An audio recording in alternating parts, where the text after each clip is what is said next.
Miniwargaming's Beat Map Batrep! Welcome back to Beat Map Batrep, Season 2, Episode 23, Tomb Kings vs. Warriors of Chaos, Battle Report.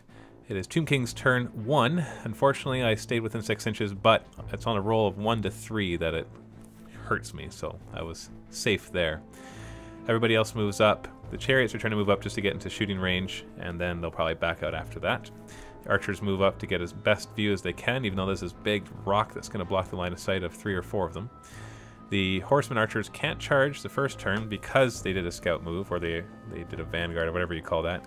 And they did go into the river, but it turned out to be a river of blood. But here's where we go. I only got 2 power dice and managed to channel some extra ones, but then my Lich High Priest decides to roll a double 6. And so then we roll on the miscast table, and I roll a 4, which is possibly the worst one that you can get. So I have a 1 in 4 chance, and thankfully, we'll see what actually happens here.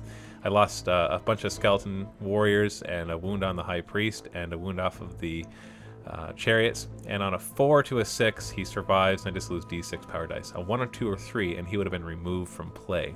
So very first turn, he does a spectacular miscast and hurts himself more than he helps who he was giving the boost to, which was just multiple shots.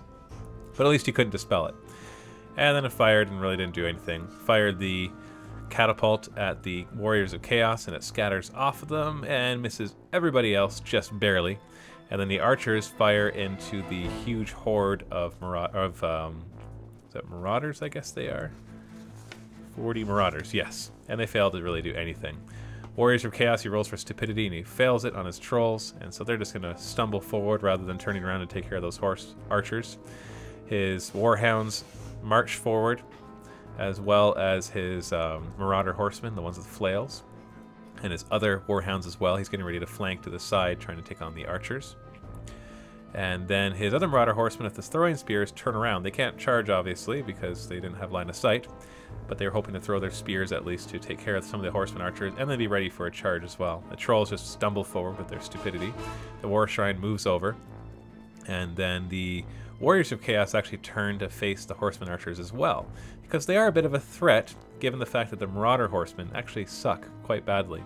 Now, for some reason, he doesn't really think straight here, and he decides to move back his huge group of marauders, thinking that I'm going to be coming to him. And so this resolves in a bit of a standoff after the first turn, because he's just moving forward a little bit with his Chaos Knights, who have the Lord with them. And that's a very tough unit. Rolls a ton of power dice, but thankfully I get to roll extra channeling as well. And then the War Shrine also casts a spell, and I can't remember which result that is. Now, you didn't see any magic phase because nothing actually happened. I managed to dispel everything he tried to do. So end of round 1, you can see that we're all in position. Very, very minor casualties. The biggest casualties coming from the explosion of my wizard as he tried to cast a spell, and he got an irresistible force and a miscast. He's getting ready for the charge against my archers, who are in the river right now, but at least they can charge out of it. You just can't march in a river, which Tomb Kings can't do anyway, so it's not a big deal. And so we are getting set up here, and now we're going to go into turn 2. So Tomb King's turn 2. Let's see what happens here. First off, I have to declare my charges, and I end up being within 6 inches of this shrine. We forgot to do it on his turn, so I'm rolling twice, and I get hit with 9 strength 4 hits.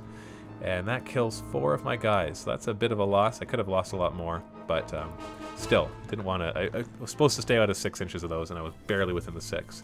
And they charge in the Marauder Horsemen. The chariots move back now that they've done their firing. The warriors move forward, as well as the Bone Giant, getting ready for a charge. Magic phase rolls pretty badly for me because he gets 6 and I get 7.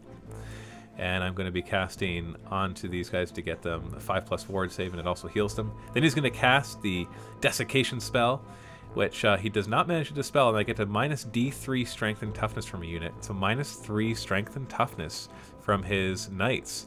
And so now they're down to strength and toughness of 1. And so that's when I decide to drop a direct hit from the catapult on them. He still gets a save, not from the one that got directly hit. So I only managed to kill 1, because the other 2 did manage their 2+ saves. But then the archers are going to fire into the knights as well. Oh, sorry, into the warhounds, managing to kill 3 out of 5 of them. The archers and the chariots are going to fire at the knights while they're weakened. Actually manage a really solid hit. And since they're only toughness 1, you only need a 2+. And then he fails another one of his 1+ saves. And the Warhounds do manage to stay put. They do not run. Then we get into this combat. He gets to hit me first. Unfortunately, has lots of attacks because he is chaos and he is frenzied all over the place, and manages to kill all but 2 of my charging horsemen. So that didn't work out very well. I get to hit him back though.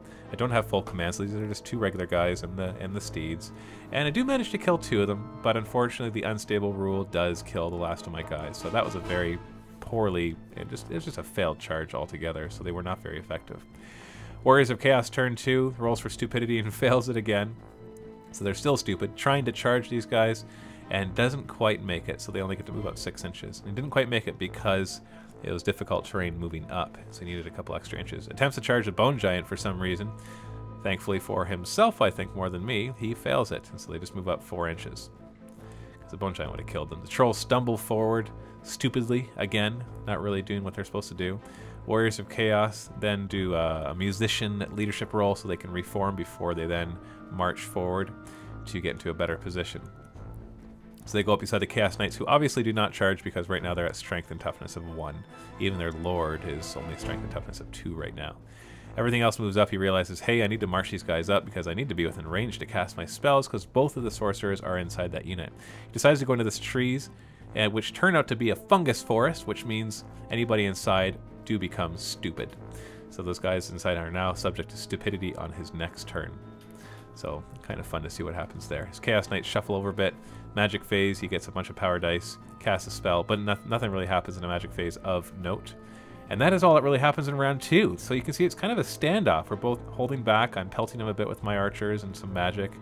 He's just sitting back, getting into a better position. He's taken some casualties, but so have I. Round 3 is going to get bloody. So stay tuned for that. As you can see, all the magic terrain is right near in place to start giving all the bonuses in combat. So round 3, click on the annotation if you're on YouTube, or the link below if you are on miniwargaming.com. Leave a comment below who you think is going to win before you watch the next part. And don't forget to subscribe and like this video if you'd like to spread the love.